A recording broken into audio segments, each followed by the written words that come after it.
السلام علیکم ورحمۃ اللہ وبرکاتہ۔ ہم اپنے چینل گم گول آن لائن قرآن اکیڈمی میں خوش آمدید کہتے ہیں۔ اللہم صلی علی محمد وعلی آل محمد کما صلیت علی ابراہیم وعلی آل ابراہیم انک حمید مجید۔ اللہم بارک علی محمد وعلی آل محمد کما بارکت علی ابراہیم وعلی آل ابراہیم انک حمید مجید۔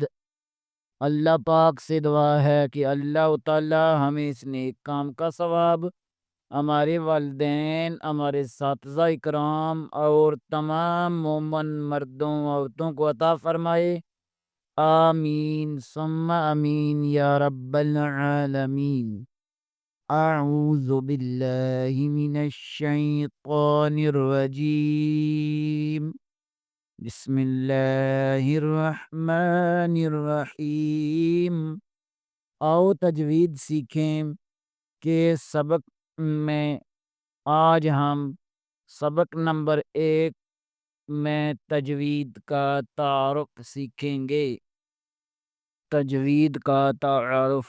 قرآن پاک کو تمام صفاتی عارضہ اور صفاتی لازمہ کو مد نظر رکھ کر خوش الحانی سے قرآن پاک کو تجوید سے پڑھنے کو تجوید کہتے ہیں۔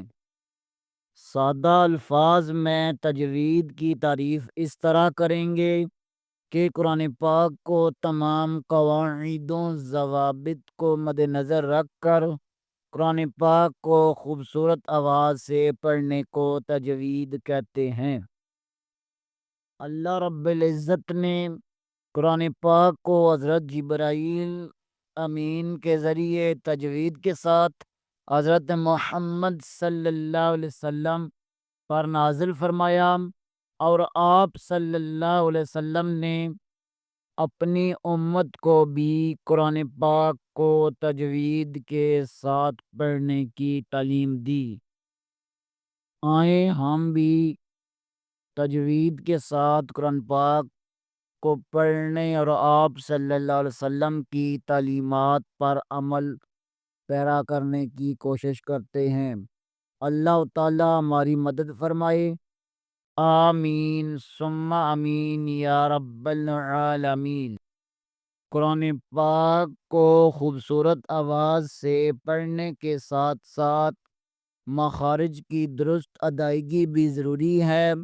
مخارج کی غلطی سے الفاظ کے معنی میں تبدیلی ہو جاتی ہے، جس سے بات کفر تک جا پہنچتی ہے اور ہمیں پتہ بھی نہیں ہوتا۔ آئیں کچھ مثالیں پیش کرتے ہیں۔ عین سے علیم جاننا، الف سے علیم دردناک، نقطوں والے کاف سے قلب دل، کش والے کاف سے قلب کتا۔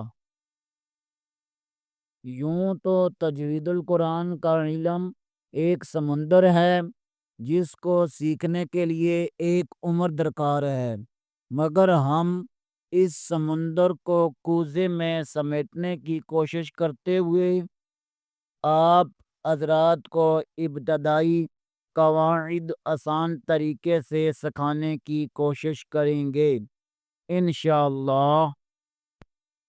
اللہ پاک ہمارے اس نیک کام میں مدد فرمائے اور ہماری کاوش کو شرف قبولیت عطا فرمائے۔